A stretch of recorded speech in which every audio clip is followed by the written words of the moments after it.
Okay, so as I've talked about before, I'm a harness guy. I do not advocate for the use of choke chains, pinch collars, or anything that goes around your dog's neck, around your dog's airway, to use it as a primary means of handling them, let alone correcting them.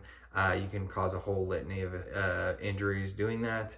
But if you're the person that insists on using one, or you're finding yourself backsliding and resorting to it, then I would recommend backing up your pinch collar. And we're going to talk about that a little bit.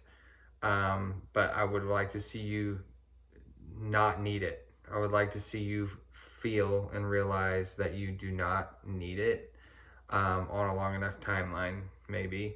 But the thing is, like with pinch collars, Herm Springer is the brand that if you're going to be using one, that's one that you should be using if you must use it. Okay, because the way that it's put together, it's you don't have to take it apart at the links, like at the prongs. Every time you do that, like you bow them, like over time, your links are going to get bowed and warped, and then there's more space. And then when there's any type of movement or pulling on it, whether that's initiated by you or the dog, it can pop apart. Okay. And it's happened to me before. When I was in college, it happened when my dog Sammy, my shepherd mix, saw a rabbit and he pulled and the thing just popped apart. So the Herm Springer, not that I'm singing Herm Springer's praises, has a piece where you take the chain through and then you clip it here.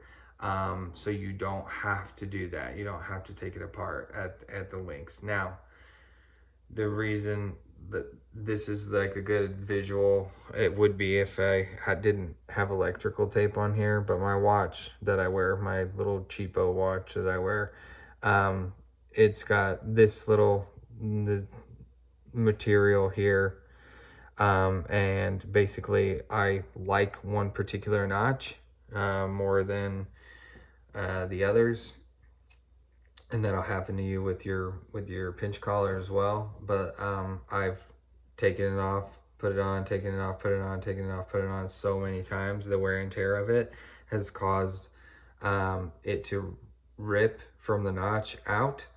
And so again, that's why I have the electrical tape on it now. Okay. So I can get the notch that I want.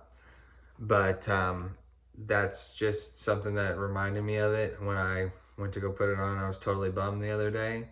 Um, it could be, it, you can be totally bummed, or you could be absolutely devastated when your dog is dead in the street, when your pinch collar pops apart. But I would like to see you gravitate away from your pinch collar if at all possible.